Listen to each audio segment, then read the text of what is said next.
नमस्कार, स्वागत है आप सभी का। उत्तर प्रदेश विशेष में आज एक महत्वपूर्ण लेक्चर पर हम लोग फोकस करने जा रहे हैं, जो कि है उत्तर प्रदेश की आर्थिकी। उत्तर प्रदेश में जितना भी इकोनॉमिक जो है करंट अफेयर्स है या आर्थिक घटनाक्रम है, उसको हम इसमें कवर करेंगे। और ये मूल रूप में जो है उत्तर प्रदेश की जो आर्थिक समीक्षा है, जो उत्तर प्रदेश सरकार द्वारा बजट के बाद जारी की गई थी 2021 की, उस पर आधारित है। और मोस्टली इसमें आपको डेटा 18-19 और 19-20 का ही पढ़ने को मिलेगा, क्योंकि यूपी गवर्नमेंट द्वारा पब्लिश्ड डेटा में जो है सबसे लेटेस्ट डेटा यही है। इसके अलावा जो है उत्तर प्रदेश का बजट, उसको ज़रूर एक बार अच्छे से पढ़ लीजिएगा। उसको मैं यहाँ पर जो है रिपीट नहीं करूँगा इस लेक्चर में, क्योंकि वो लेक्चर ऑलरेडी जो है आपको सेपरेटली दिया जा चुका है। तो इस लेक्चर में हम लोग जो है उत्तर प्रदेश में जो भी आर्थिक सामाजिक जो है विकास का घटनाक्रम रहा है, विशेषकर जो है 2021 का जो ईयर रहा है उससे संबंधित, उसको पढ़ेंगे। और इससे बहुत सारे जो है क्वेश्चंस आपके एग्ज़ाम में आते रहते हैं। तो सबसे पहले जो है उत्तर प्रदेश गवर्नमेंट द्वारा एक बुकलेट प्रकाशित की जाती है, यूपी एट अ ग्लांस। तो 2020 की जो अभी तक नवीनतम उपलब्ध है, उसके आधार पे हम सबसे पहले वर्तमान प्रशासनिक संरचना, जो उत्तर प्रदेश का जो एडमिनिस्ट्रेटिव सिनेरियो है इस समय, उसको देख लेते हैं। क्योंकि इस तरह के प्रश्न जो है प्रायः पूछे जाते हैं, कितने मंडल हैं, कितने जिले हैं, कितने संभाग हैं, कितनी पंचायतें हैं। तो इन सभी प्रश्नों का उत्तर जो है आपको यहीं से प्राप्त हो जाएगा। सबसे पहले बात करते हैं उत्तर में आर्थिक संभाग। आर्थिक जो है विकास के दृष्टिकोण से उत्तर प्रदेश को 4 जो है क्षेत्रों में बांटा गया है, 4 जोन्स में बांटा गया है, जिसको हम इकोनॉमिक जोन्स भी कह सकते हैं। तो कुल 4 जोन हैं। कौन कौन से हैं? पहला है पश्चिमी संभाग, जिसमें 30 जिले आते हैं और इसको सबसे रिचेस्ट माना जाता है, क्योंकि यहाँ पर जो है जो आर्थिक गतिविधियाँ हैं सबसे ज़्यादा हैं। उसके बाद केंद्रीय या सेंट्रल जोन आ जाता है, जिसमें 10 जिले आते हैं। बुंदेलखंड रीजन सबसे ज़्यादा पिछड़ा माना जाता है, इसमें 7 जिले आते हैं। और पूर्वी संभाग जो है इसमें 28 जिले आते हैं। अब लोकसभा सीटें उत्तर प्रदेश में कितनी है? 80 सीटें हैं, आप लोग जानते हैं, इसमें कोई परिवर्तन नहीं है। विधानसभा सीट्स 403 हैं। राज्यसभा की सीट्स जो है 31 है। विधान परिषद भी उत्तर प्रदेश में है, जिसमें 100 सीटें हैं। मंडल उत्तर प्रदेश में कितने हैं? तो कुल जो है 18 मंडल हैं। जिले 75 हैं। तहसील 351 है। ये सभी जो है जो भी लेटेस्ट डेटा उत्तर प्रदेश सरकार के अनुसार है, उसके अनुसार बात हो रही है। नगर एवं नगर समूह ये 915 हैं। नगर निगम कितने हैं? 17 नगर निगम है। और नगर पालिका परिषद कितने हैं? 196। आगे बढ़ते हैं। नगर पंचायतों की बात करें तो ये जो है संख्या में 439 है। छावनी परिषद, जिसको हम कैंटोनमेंट बोर्ड कहते हैं, जो सेना के अधीन होता है, 13 हैं उत्तर प्रदेश में। विकास खंड या जो है जिसको डेवलपमेंट ब्लॉक्स कहते हैं, उसकी संख्या 826 है। न्याय पंचायतें उत्तर प्रदेश में 8135 हैं। ग्राम पंचायतें जो अभी राज्य निर्वाचन आयोग द्वारा जो चुनाव कराए गए पंचायती राज के अंतर्गत जो है, तो उसके अनुसार जो है जो डेटा राज्य निर्वाचन आयोग ने दिया है, 58,176 ग्राम पंचायतें हैं। राजस्व ग्राम की संख्या 2011 की जनगणना के अनुसार 1,06,774 है। और इनमें से आबाद ग्राम वो ग्राम होते हैं जिनमें आबादी निवास करती। बहुत सारे ऐसे गांव होते हैं जो गांव के रूप में दर्ज होते हैं, लेकिन किसी न किसी वजह से जो है वो खाली हो जाते हैं, वहां पर कोई भी आबादी निवास नहीं करती काफ़ी समय तक। तो आबाद ग्राम जो है वो 97,814 है। तो ये जो है एक प्रशासनिक संरचना की झलक आपने देख ली जो है। अब कृषि के डाटा जो 17-18 के जो है एग्रीकल्चर सेंसस पर आधारित है। तो कुल बोया गया क्षेत्रफल, ये उत्तर प्रदेश में कुल बोया गया जो क्षेत्रफल है वो 165 लाख हेक्टेयर है। इसमें से जो सिंचित क्षेत्रफल है वो 143.3 लाख हेक्टेयर्स है। इस प्रकार जो है अगर हम देखें तो कुल जो बोया गया क्षेत्रफल है, उसका जो सिंचित क्षेत्र से प्रतिशत निकलता है वो कितना निकलता है? 86.6%। इस तरह के प्रश्न जो है ज़्यादातर जो परसेंटेज पे बेस्ड होते हैं वो ज़्यादा पूछे जाते हैं। फिर क्रॉप डेंसिटी या फसल सघनता की बात करते हैं उत्तर प्रदेश की, ये 17-18 के अनुसार जो है 162.4% है। और यही जो है सबसे लेटेस्ट डाटा है, क्योंकि इसके बाद जो है एग्रीकल्चर सेंसस का कोई डाटा अभी तक पब्लिश नहीं हुआ है। अब ये जो सिंचित क्षेत्र की हमने बात की कृषि में, ये जो है किन किन साधनों से सिंचित है, इस पे भी प्रायः क्वेश्चन आते हैं। तो ट्यूबवेल के द्वारा जो है 74.9% जो है सिंचित क्षेत्र है उत्तर प्रदेश में। तो अगर आपसे पूछा जाए कि सर्वाधिक सिंचित क्षेत्र किस जो है साधन से है, तो ट्यूबवेल के द्वारा। उसके बाद नहरों के द्वारा 15.2%, कुओं के द्वारा 8.7%, टैंक और झीलों के द्वारा 0.5%, और बाकी जो है मिसलेनियस साधन जो है उसमें 0.7%। आगे बढ़ते हैं। सिंचाई हेतु राज्य द्वारा संचालित, यानी ये जो है जो राज्य के द्वारा, स्टेट के द्वारा जो है ऑपरेटेड ट्यूबवेल्स हैं 2019-20 में कितने हैं उत्तर प्रदेश में? 34,401। सिंचाई नहरों का की कुल लंबाई कितनी है उत्तर प्रदेश में? ये 18-19 के अनुसार है 75,379 किलोमीटर्स। आगे बढ़ते हैं। 2018-19 में जो प्रमुख फसल उत्पादन हुआ है उत्तर प्रदेश में, क्योंकि उत्तर प्रदेश के संदर्भ में यही सबसे लेटेस्ट डाटा है, बाकी कृषि वाले जो है जो हम लोगों ने बात की वहाँ पर इससे भी लेटेस्ट डाटा की बात की है। तो उत्तर प्रदेश का भारत का ये लाख मिलियन टन में उत्पादन है। ये आपसे जो है उत्पादन का अमाउंट नहीं पूछा जाएगा। आपको विशेष रूप से ध्यान रखना है कि उत्तर प्रदेश का योगदान प्रतिशत क्या रहा 18-19 में। तो अगर हम जैसे चावल की बात करें तो चावल के उत्पादन में या धान के उत्पादन में उत्तर प्रदेश का द्वितीय स्थान है, और परसेंटेज में अगर देखेंगे तो देश का जो कुल धान उत्पादन है उसमें 13.34% जो है योगदान उत्तर प्रदेश का है। गेहूं में उत्तर प्रदेश प्रथम स्थान पे है, 32.04% का योगदान है। इसी प्रकार दलहन में उत्तर प्रदेश जो है तृतीय स्थान पे, और ध्यान रखिएगा ये 18-19 के डेटा के अनुसार है। कुल खाद्यान्न में प्रथम स्थान पर है, और तिलहन के उत्पादन में 5वें स्थान पे उत्तर प्रदेश जो है। अब इधर जो है क्या दिया हुआ है? उत्पादकता यानी प्रोडक्टिविटी। प्रोडक्टिविटी हम जो है कुंटल पर हेक्टेयर में नापते हैं, यानी 1 हेक्टेयर में कितने कुंटल जो है उत्पादन हुआ। तो उसके अनुसार भी जो है उत्तर प्रदेश का यहाँ पर स्थान दे रखा है। जैसे कि चावल की उत्पादकता में देखें तो 7वां स्थान है, गेहूं में 4था स्थान है। भले ही गेहूं में उत्तर प्रदेश जो है पहले स्थान पे उत्पादन में, लेकिन उत्तर प्रदेश में एक सबसे बड़ी जो कृषि में समस्या है वो यहाँ की निम्न उत्पादकता है। हमारे पास लैंड बहुत ज़्यादा है, सब चीज़ें हैं, साधन भी हैं, लेकिन यहाँ पर जो उत्पादकता है, जो प्रोडक्टिविटी है या जिसको हम यील्ड कहते हैं, वो जो है काफ़ी कम है। इसी तरह से 19-20 में जो है जो उत्पादन हुआ है उसके सापेक्ष कितनी खपत हुई है कृषि में, और उसकी उपलब्धता की स्थिति। इसमें जो है जो आवश्यक है वो आपका यहाँ पर है कि हमारे यहाँ जो उत्पादन हुआ है उसमें उपलब्धता कितनी है।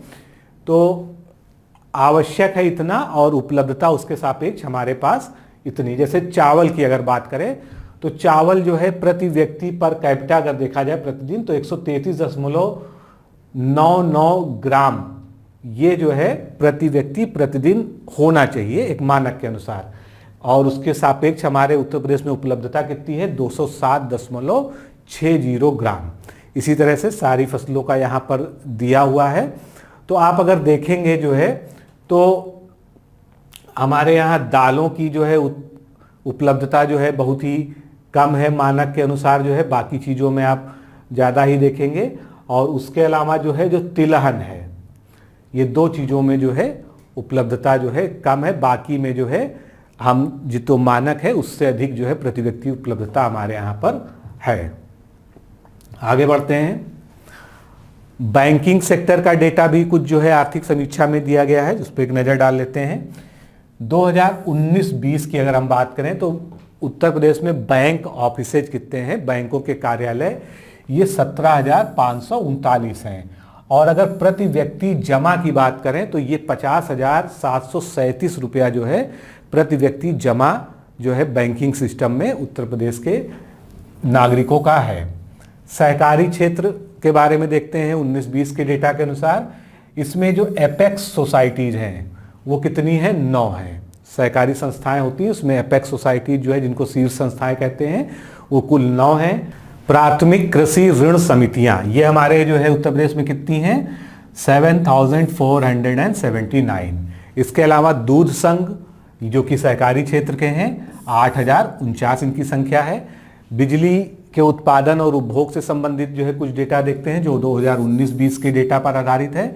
तो हमारे प्रदेश में स्थापित क्षमता जो इस्टेब्लिश्ड जो है हमारी कैपेसिटी है पावर की पूरे प्रदेश में वो कितनी है 5,999 मेगावाट, यानी आप लगभग 6,000 इसको याद रख सकते हैं। विद्युत उत्पादन जो है 19-20 में कितना हुआ है 2,620 करोड़ किलोवाट आवर्स या किलोवाट घंटा। प्रति व्यक्ति विद्युत उत्पादन हमारे यहाँ कितना होता है 115 किलोवाट आवर्स। और प्रति व्यक्ति खपत कितनी है, अब यहाँ पर आप देखिए प्रति व्यक्ति खपत जो है 401 किलोवाट आवर है और उत्पादन कितना है 115। तो आप देख सकते हैं कि लगभग 3 गुने से अधिक जो है प्रति व्यक्ति खपत है और उसका जो है हमारा जो उत्पादन है वो कितना है 1/3 है। तभी हमको जो है दूसरे राज्यों से बिजली जो है खरीदनी पड़ती है, आपूर्ति करनी पड़ती है। आगे बढ़ते हैं। अब आते हैं राज्य आय, स्टेट की जो इनकम है। यहीं से प्रश्न आपको ज़्यादा पूछे जाते हैं जब आर्थिकी से संबंधित प्रश्न आते हैं। तो 19-20 में अगर राज्य आय की बात करें तो यहाँ पर जो है सकल मूल्य उसका दिया हुआ है जो पूछे जाने की बहुत कम संभावना है। और इसी तरह से प्रति व्यक्ति आय ये आपसे जरूर पूछा जा सकता है। तो 19-20 में जो है उत्तर प्रदेश में पर कैपिटा इनकम, तो ये 2 तरह से हम मेजर करते हैं, चालू कीमतों पर यानी जो है करंट प्राइस पर जो है 65,704 रुपये, और अगर जो है स्थिर मूल्यों पर, और ये स्थिर मूल्य किससे संबंधित होते हैं 2011-12 से संबंधित होते हैं 44,618 रुपये। ज़्यादातर जो है आपसे ये पूछे जाने की संभावना रहती है, ये अपेक्षित रहता है। अब जो राज्य आय हुई, जो स्टेट की इनकम है स्थिर मूल्यों पर अगर हम उसको देखें तो इसमें जो अर्थव्यवस्था के हमारे तीनों क्षेत्र हैं प्राइमरी, सेकेंडरी और टर्सरी, इनका क्या क्या योगदान रहा। तो प्राथमिक क्षेत्र जो हमारा कृषि एवं संबद्ध क्षेत्र होता है उसका योगदान सबसे कम है 24.1%। सेकेंडरी जो है जो क्षेत्र यानी कि हमारा जो उद्योग वाला क्षेत्र है उसका योगदान कितना है 27%। और जो हमारा टर्सरी जो है सेक्टर है यानी सर्विस सेक्टर है 48.9% जो है इसका योगदान रहा। और ये याद रखिएगा ये 19-20 का डेटा है क्योंकि अभी हम आगे इसके पहले और इसके बाद के भी डाटा को देखेंगे। इसी रिपोर्ट में अनुमानित की गई है राज्य की जनसंख्या। हमारे जो है राज्य की जो है जो अनुमानित जनसंख्या वर्तमान की है वो बताया गया है 23,11,36,000 समथिंग। तो आप इसको सीधे 2311.36 लाख जो है याद रख सकते हैं जनसंख्या। अब बात करते हैं सकल जिला घरेलू उत्पाद। ये जो है जिस तरह से हम स्टेट की जीडीपी निकालते हैं उसी तरह से हम जो है डिस्ट्रिक्ट वाइज जीडीपी का भी आकलन करते हैं। तो इसको हम जो है डिस्ट्रिक्ट ग्रॉस डोमेस्टिक प्रोडक्ट भी कह सकते हैं 2019-20 में। इसके अनुसार जो है अगर प्रचलित भाव की बात करें चालू कीमतों पे या करंट प्राइस पे तो जिलेवार रैंकिंग क्या है उत्तर प्रदेश के जिलों की। तो सबसे ज़्यादा समृद्ध जिला है गौतम बुद्ध नगर जो हमारे स्टेट की जीडीपी में 8.63% का योगदान करता है। उसके बाद आगरा 3.58%, तीसरे नंबर पे लखनऊ। वहीं पर जब हम स्थायी भाव पर जो है या स्थिर कीमतों की बात करेंगे तो थोड़ी सी रैंक में चेंज हो जाएगी। गौतम बुद्ध नगर जो है पहले नंबर पे रहेगा, लखनऊ यहाँ पर सेकेंड नंबर पे आ जाएगा, आगरा जो है तीसरे नंबर पे आ जाएगा। तो इस क्रम को आपको याद रखना चाहिए। अब जो हमने आर्थिक संभाग जो है पढ़े थे कि उत्तर प्रदेश में 4 आर्थिक संभाग हैं। तो ये 4 आर्थिक भाग जो है किस तरह से समृद्धि के मामले में यानी स्टेट की जीडीपी में इनका जो है क्या योगदान है। तो जो पश्चिमी संभाग है जिसको मैंने कहा था सबसे समृद्ध माना जाता है जिसमें 30 जिले हैं 49.67%, यानी ये अकेले लो है स्टेट की जीडीपी में लगभग 50% का योगदान करता है। इसके बाद पूर्वी क्षेत्र की बात करते हैं जिसको हम पूर्वांचल भी कहते हैं 28.10, केंद्रीय 16.97% और बुंदेलखंड जो सबसे पिछड़ा हुआ माना जाता है 5.26%। तो ये जो स्टेट की जीडीपी में जो है संभागवार योगदान है। इसी से कुछ और डेटा देखते हैं। 2019-20 में अगर स्थिर मूल्यों पर हम देखें तो सकल राज्य घरेलू उत्पाद, इसको हम क्या कहते हैं, स्टेट जीडीपी कहते हैं, यानी स्टेट जीडीपी या एसजीडीपी की वृद्धि दर कितनी रही है, 3.8% रही है 19-20 में। और इसी को अगर हम करंट प्राइजेस पे प्रचलित दर पे देखेंगे तो ये 6.5% रही है। 19-20 के स्थिर भाव पर प्रति व्यक्ति आय कितनी रही है, 44,618 रुपए, और प्रचलित भाव पर जो है 65,704 रुपए आकृत हुई है, जो कि गत वर्ष का मतलब 19-20 के सापेक्ष 18-19 से कैसी वृद्धि दिखाता है, 2.2% की जो है इसमें वृद्धि दिखाता है अगर हम स्थिर भाव पर देखें, और 4.9% की जो है करंट प्राइजेस पे जो है वृद्धि दिखाता है। यहाँ तक तो सब ठीक है। अभी जब हम आगे 20-21 का डेटा देखेंगे तो आपको पता चलेगा। अब स्टेट जीवीए की बात करते हैं। आजकल आप देख रहे होंगे कि जीडीपी से ज़्यादा जो है जीवीए पर फोकस किया जाता है, ग्रॉस वैल्यू एडेड। तो ये जो ग्रॉस वैल्यू एडेड है, ये 19-20 में इसका क्या सिनेरियो है, तो अर्थव्यवस्था के हमने क्षेत्र लिख दिए है, स्थायी भाव पर और प्रचलित भाव पर इनका क्या योगदान है जीवीए में। अभी हमने जीडीपी के बारे में पढ़ा कि स्टेट जीडीपी में क्या योगदान है, अब स्टेट जीवीए में यानी सकल राज्य मूल्य वर्धन, हिंदी में इसको बोलेंगे। तो प्राथमिक क्षेत्र का योगदान 23.0%, प्रचलित भाव पे 25.3%, द्वितीयक का 26.8, और अगर करंट प्राइजेस पे देखें तो 24.9, और टर्सरी सेक्टर का 50% योगदान है सर्विस सेक्टर का, और 49.7। तो ये दोनों जो है लगभग सेम है। इसको आप जो है राउंड ऑफ करके 50% बोल सकते हैं। इसमें आपको बिल्कुल एग्जैक्ट फिगर याद रखने की जरूरत नहीं, आपको बस क्रम याद होना चाहिए कि सबसे ज़्यादा टर्सरी, फिर सेकेंडरी, फिर प्राइमरी सेक्टर योगदान करता है। यही चीज़ हमने यहाँ पर प्रदर्शित करने की प्रयास किया है।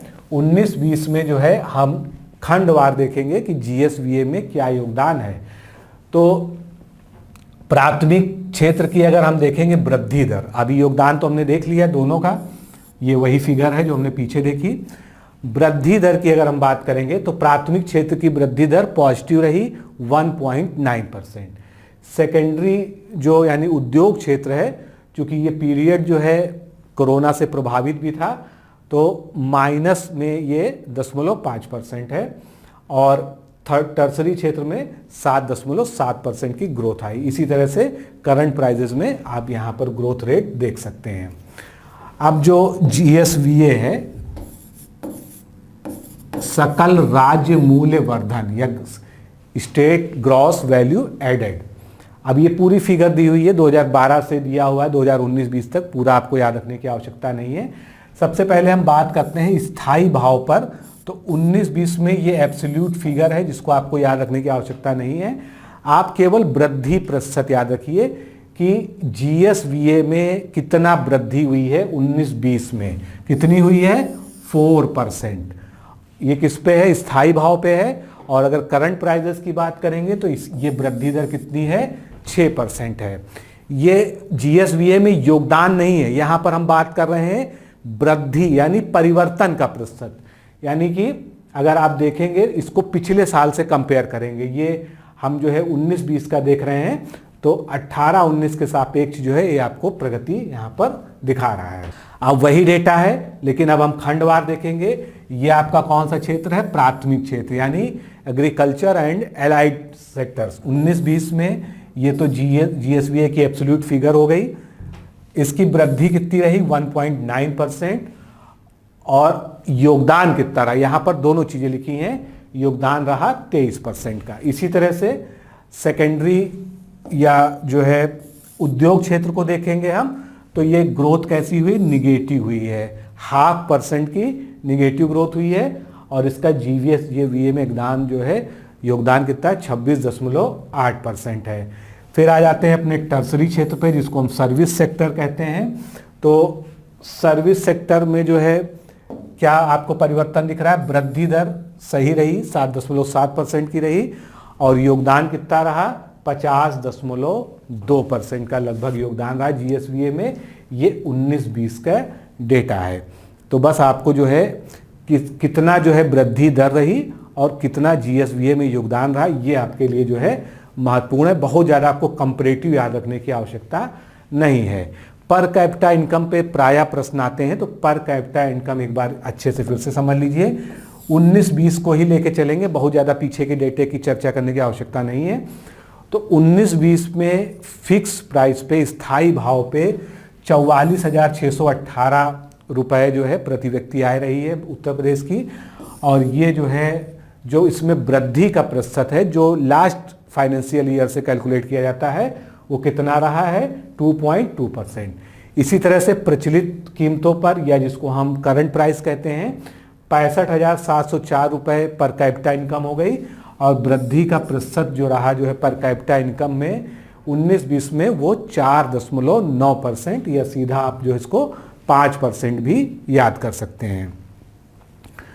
अब आते हैं 19-20 में ही राज्य के जो स्व कर हैं, जो स्वयं राज्य अपने साधनों से कर इकट्ठा करता है, उसमें जो राजस्व कर है उसकी संरचना क्या है, कि कौन से कर का क्या योगदान है। शुरुआत के 2-3 मोटे मोटे हेड आप याद कर लीजिए जो बड़े हैं। जैसे कि सबसे ज़्यादा जो है किसका योगदान रहा? GST का।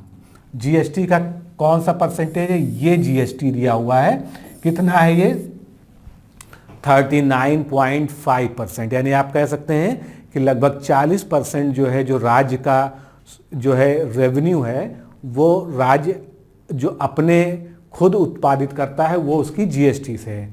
दूसरे नंबर पर स्टेट एक्साइज यानी राज्य उत्पाद शुल्क आता है, इसका कितना जो है परसेंटेज रहा? 21.9%, ये वाला पोर्शन हो गया। और तीसरे नंबर पर वैट, मूल्य संवर्धित कर यानी वैट तीसरे नंबर पे रहा, जो 16.7% है, ये यहाँ पर दिया हुआ है। तो इसमें जो याद करने वाली चीज़ है वो ये है कि वित्तीय वर्ष 19-20 में राज्य के स्वयं कर राजस्व में GST का अंश 39.5% है, वैट का 16.7%, और स्टेट एक्साइज जो है ड्यूटी भी लगा लीजिए, तो वो आपका हो गया 21.9%। तो टॉप के 3 हेड याद कर लीजिए। बाकी यहाँ पर स्टाम्प तथा पंजीकरण शुल्क, विद्युत शुल्क, भू राजस्व और वाहन कर इत्यादि भी दिया हुआ है, जिसको याद रखने की बहुत ज़्यादा आवश्यकता नहीं है। अब आगे चलते हैं। उत्तर प्रदेश जो राज्य है, इसका भारत की अर्थव्यवस्था में यानी कि नेशनल इकोनॉमी में क्या जो है योगदान रहा 20-21। ये डेटा कब का है? 20-21 का। तो ग्रॉस स्टेट डोमेस्टिक प्रोडक्ट का योगदान कितना रहा? 8% रहा।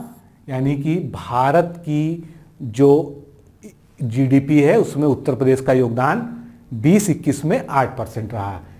फिर इसी तरह से जो GSDP की ग्रोथ पर रेट है, यानी यहाँ पर हम बात कर रहे हैं कि पिछले वर्ष से जो है क्या ग्रोथ रही है स्टेट GDP की, तो इंडिया में कितनी थी? 11.5% थी, अगर पूरे ओवरऑल इंडिया का औसत देखा जाए भारत का, और वहीं पर स्टेट लेवल पर ये 8.43% था।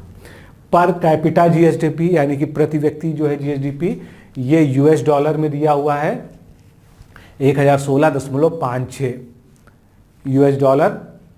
उत्तर प्रदेश में क्रियाशील सेज मतलब स्पेशल इकोनॉमिक जोन, विशेष आर्थिक क्षेत्र, कितने हैं ऑपरेशनल इस समय? उत्तर प्रदेश में 13 ऑपरेशनल सेज हैं।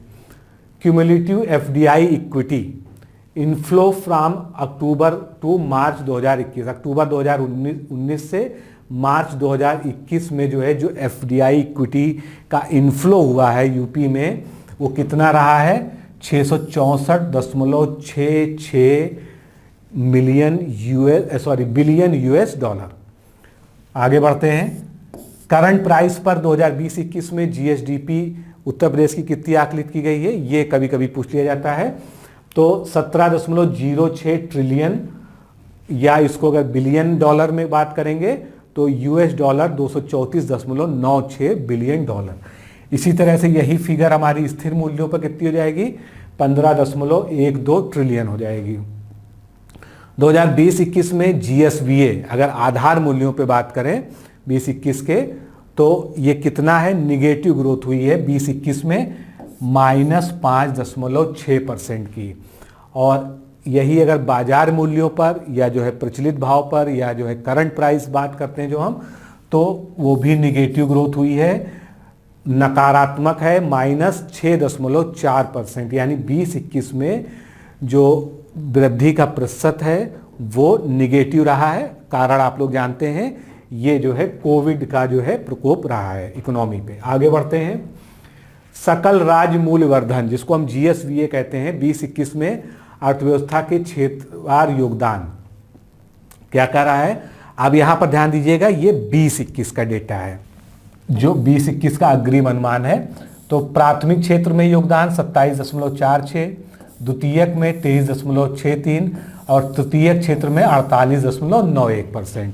और यहाँ पर जो है देखने वाली बात यह है कि केवल एग्रीकल्चर सेक्टर ही ऐसा सेक्टर था जिसने पॉजिटिव ग्रोथ की है। 3.7% की जो है इसमें धनात्मक वृद्धि दर रही है। बाकी सेकेंडरी और टर्सरी जो सेक्टर जो अर्थव्यवस्था का है उसमें निगेटिव ग्रोथ हुई है 8% की और 8.5% की क्रमशः।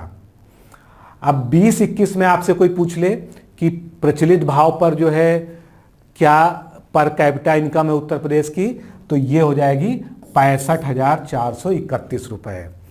वहीं पर अक्टूबर 2019 से मार्च 2021 के बीच मध्य उत्तर प्रदेश में इस FDI इनफ्लो कितना रहा है, 664.66 मिलियन US$ रहा है, जिसमें मतलब पूरे भारत में उत्तर प्रदेश की FDI फ्लो में क्या रैंकिंग रही है, ये प्रश्न आपसे पूछा जा सकता है। तो ये 10वीं रैंकिंग रही है।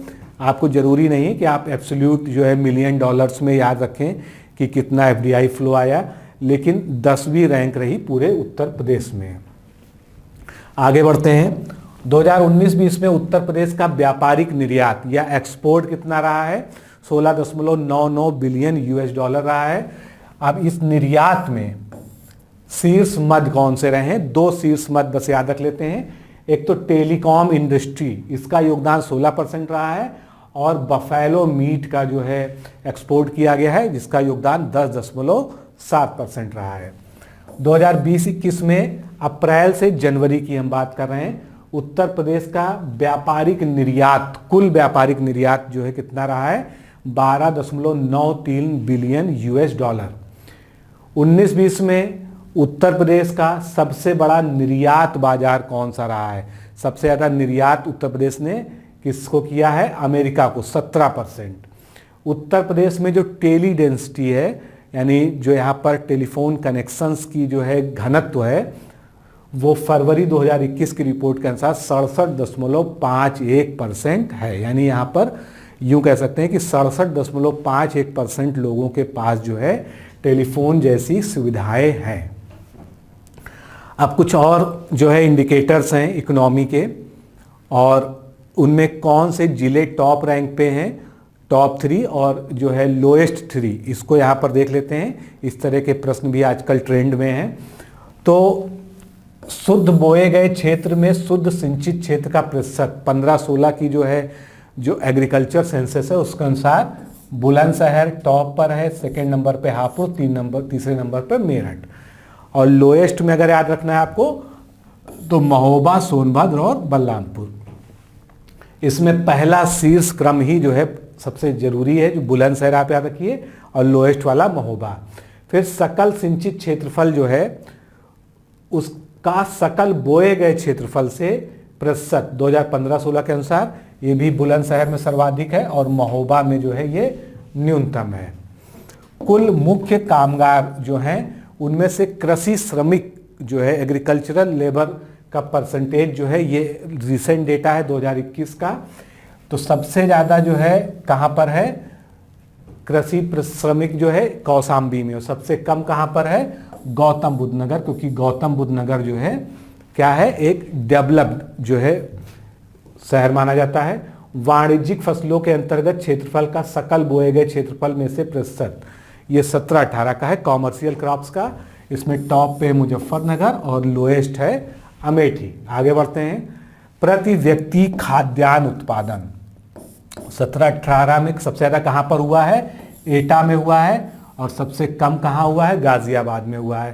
प्रति व्यक्ति विद्युत उपभोग, यानी ये क्या है? इलेक्ट्रिसिटी कंजप्शन है, जो किलोवाट घंटा में नापा जाता है। 2018-19 के डेटा के अनुसार सबसे ज़्यादा बिजली की खपत लोगों ने की है कहाँ पर? गौतम बुद्ध नगर में। और सबसे कम कहाँ पर की है? बलरामपुर में। आगे बढ़ते हैं। स्त्री पुरुष साक्षरता अंतराल देखते हैं, कहाँ पर सर्वाधिक है? सर्वाधिक है महाराजगंज में, और सबसे कम है कानपुर नगर। इसका मतलब जो है कानपुर में स्त्री पुरुष में जो साक्षरता में जो अंतराल है वो सबसे कम है, जो कि एक अच्छा इंडिकेटर है। आगे बढ़ते हैं। हेरिटेज आर्क, उत्तर प्रदेश में पर्यटन की दृष्टि से 3 जो है सबसे मुख्य हेरिटेज आर्क हैं। हो सकता है ये आपने पहले ना सुना हो, और ये इस बार के जो है आर्थिक समीक्षा में इसको जो है लाया गया था। तो ये तीनों हेरिटेज आर्क आपको याद रखने हैं, और इसमें कौन कौन सी जगहें आप आती हैं। पहले आगरा की बात करते हैं। आगरा एक प्रमुख पर्यटन केंद्र माना जाता है, तो इसको एक हेरिटेज आर्क बनाया गया है।